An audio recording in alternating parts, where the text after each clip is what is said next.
അഴുത ഡിവിഷന് കീഴിൽ ഏലപ്പാറ, കൊക്കയാർ, പീരുമേട്, പെരുവന്താനം, കട്ടപ്പന ഡിവിഷന് കീഴിൽ വരുന്ന അയ്യപ്പൻകോവിൽ, ഉപ്പുതറ പഞ്ചായത്തുകളിലും സത്യപ്രതിജ്ഞാ ചടങ്ങുകൾ പൂർത്തിയായി. ഉപ്പുതറ, കൊക്കയാർ പഞ്ചായത്തുകൾ ഒഴികെ എല്ലായിടത്തും ഭൂരിപക്ഷം പഞ്ചായത്തുകളും UDF ഭരിക്കും.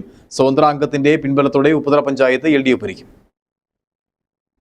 ഗ്രാമപഞ്ചായത്തിലെ അംഗമായി തിരഞ്ഞെടുക്കപ്പെട്ട ജി രാജരത്നം എന്ന ഞാൻ നിയമാനുസരണം നടപ്പിലാക്കിയ ഇന്ത്യൻ ഭരണഘടനയോട് യഥാർത്ഥമായ വിശ്വാസവും കൂറും പുലർത്തുമെന്നും ഇന്ത്യയുടെ പരമാധികാരവും അഖണ്ഡതയും നിലനിർത്തുമെന്നും ഭയാശങ്ക കൂടാതെയും മമതയോ വിദ്വേഷമോ കൂടാതെയും ഞാൻ എൻ്റെ ഔദ്യോഗിക കൃത്യങ്ങൾ യഥാർത്ഥിയായും വിശ്വാസത്തോടും എൻ്റെ പരമാവധി കഴിവ് പ്രയോജനപ്പെടുത്തുകയും നിർവഹിക്കുമെന്ന് ഈശ്വരനാമത്തിൽ സത്യപ്രതിജ്ഞ ചെയ്യുന്നു.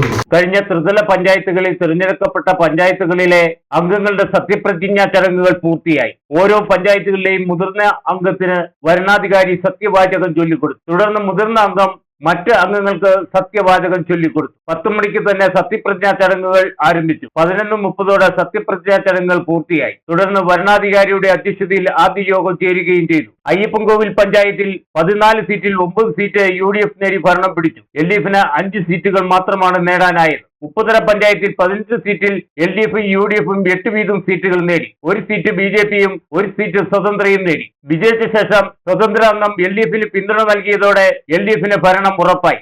ഏലപ്പാറ പഞ്ചായത്തിലെ 17 സീറ്റിൽ 9 സീറ്റ് നേടി UDF ഭരണം പിടിച്ചു. LDF 8 സീറ്റിൽ വിജയിച്ചു. പീരുമേട് പഞ്ചായത്തിൽ 14ൽ 10 സീറ്റ് നേടി UDF ഭരണം ഉറപ്പാക്കി. LDF 4 സീറ്റിൽ ഒതുങ്ങി. പെരുവന്താനം പഞ്ചായത്തിൽ 14ൽ 10 സീറ്റ് നേടി UDF ഭരണം ഉറപ്പിച്ചു. 4 സീറ്റുകൾ മാത്രമാണ് LDFന് നേടാൻ കഴിഞ്ഞത്. തൊട്ടടുത്ത കൊക്കയാർ പഞ്ചായത്തിൽ ഇരു മുന്നണികളും 7 സീറ്റുകൾ വീതം നേടി. ഇവിടെ 27-ന് നടക്കുന്ന തെരഞ്ഞെടുപ്പിൽ കുറിയിട്ട് ഭരണം തീരുമാനിക്കും. ഓരോ പഞ്ചായത്തുകളിൽ നടന്ന സത്യപ്രതിജ്ഞാ ചടങ്ങുകളിൽ വിവിധ രാഷ്ട്രീയ കക്ഷി നേതാക്കൾ, സാമൂഹ്യ സാംസ്കാരിക നേതാക്കൾ, രാഷ്ട്രീയ പ്രവർത്തകർ തുടങ്ങിയവർ പങ്കെടുത്തു. Idukki vision news, Upputhara.